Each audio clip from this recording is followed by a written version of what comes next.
আসসালামু আলাইকুম ভাই।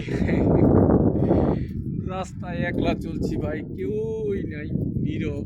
রাত 2টা বাজে। তো মনে করেন যে এখন বাসায় যেতেছি, তবে আমার একটু আবার রাত্রে একটু মানে ঘোরাফেরা আর আড্ডা চাট করা, এটা আমার একটু খুব ভালো লাগে। কারণ আমি রাত্রে একটু জাগনা থাকি বেশি।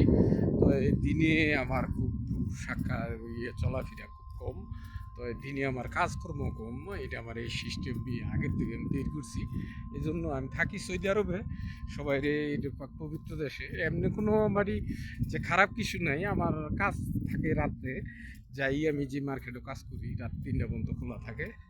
তো ওই মার্কেটে খোলা থাকলে আমি ওই জায়গায় আমার যাই হোক কাজকর্ম, যে যাই হোক আমার যেটুকু হালকা পাতলা বা রুজি আছে, যাই হোক মনে করেন যে 50-60 হাজার 70 হাজার এরকম যাই টুকটাক হালকা পাতলা।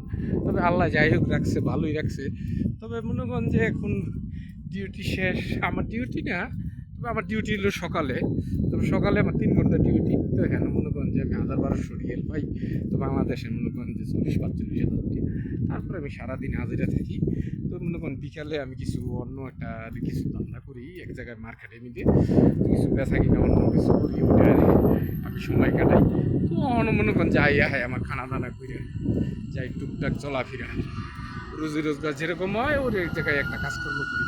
এজন্য রাত্রের একটা সময়টা আমার কাছে খুব ভালো লাগে, এবং আমি রাত্রে খুব একক চলতে ফিরতে খুব ভালোবাসি। তবে যারা মনে করেন যে এরকম আমার মতো সঙ্গী, যে রাত্রে আমি খুব চাই যে একলা চলার মতো, যে আমার খুব শান্তি লাগে, হাসি লাগে, আনন্দ লাগে। এমনি মনের দুঃখ থাকলো, যে দুঃখ তো বিদেশ সবারই আছে, সবাই বিদেশ দুঃখ কষ্ট লই দিন কাটায়। তবে আমার কাছে রাত্রে চললে যখন হাসি কাজ শেষ করি বাসায় যাইতেছি এখন, তো মনে করেন মনের কষ্টটা শেষ হয়ে যায়। তবে মনের কষ্ট থাকলে তো কিছু বলার নেই গা। তবে বেশি কিছু দিক দিয়ে বলার কিছু নেই, মনের দুঃখ তো মনেই থাকবো। তবে আমি তো মনে করেন যেমন এখন মনে করেন আমার 2টা সন্তান আছে, একজন মেয়ে একজন ছেলে, যাই হোক আলহামদুলিল্লাহ। তবে দুজন যদি যখন স্বয়ংসম্পূর্ণ হয়ে উঠবো, তখন আমার মনের দুঃখটা শেষ হইব, যে আমার সন্তান 2টা এখন কিছু করতেছে, ভালো কিছু হইব। ওদিনে আমি কোনোদিন মনে করেন যে মনের দুঃখ শেষ করবো, কিন্তু আমার যেরকম মনের আশাটা ছিল, কিন্তু আমি ওইটা পূরণ করতে পারি নাই। এটা আমার জীবনের একটা দুঃখ থাকবো, যে আমার যে থাকার কথা ছিল সে তো নাই। এখন মনে করেন যে আমার ওরকম করে আমি পূরণ করার মতো সময়টা নাই, কারণ ওরকম আশা করতারি। এটি হচ্ছে সবচেয়ে বড় আমার একটা দুঃখ। তবে মনে করেন যে বিদেশ, সবাই যারা প্রবাসে থাকে তাকে কষ্টটা থাকে, কিন্তু যখন একটু কথাবার্তি কয় তখন শান্তি লাগে।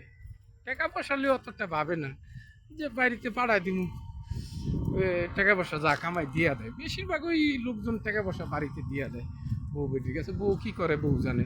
তবে এই দেশও মনে করেন ওই টাকা পয়সা চিন্তা করে না, যে পোলাপান্ডি একটু ভালো থাকলে, শান্তিতে থাকলে, এটি আশা করে। সবাই ভালো থাকেন।